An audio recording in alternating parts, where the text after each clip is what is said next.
the beginning of Seven Hills, especially, again, Seven Hills was a barren 47, 50 acres of land, and I suppose that Franco had to face the fact that clients were willingly to assist, but clients also want some guarantees that they can rely on having a contract done in time and so on, and to convince a client that you will do something, but you have nothing to show, requires a certain amount of imagination.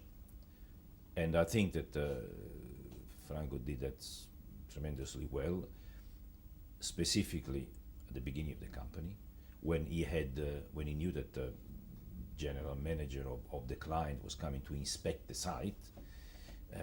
He had to put up some intention, if nothing else, showed that there was an intention of doing something. But of course, clients are always demanding, and they want more than just an intention.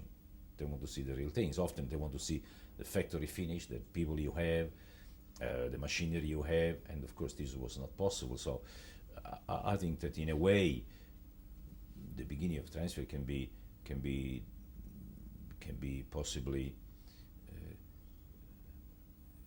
can I say, based on the fact that Franco imagination in using, as I said before, perhaps not correctly, but it's mirror and smoke image, which is a very technique that marketing people are using very often today, he was able to convince the client that there's nothing here today except some dust and some equipment, but there will be a factory which will service your project.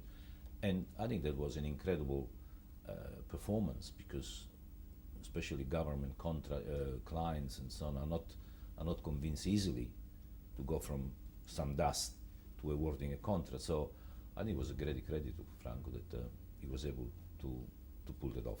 And describe to me the actual condition, the actual factory that you then manufactured the steel in, because it was a Nissan hut, I believe. If you can just tell me that.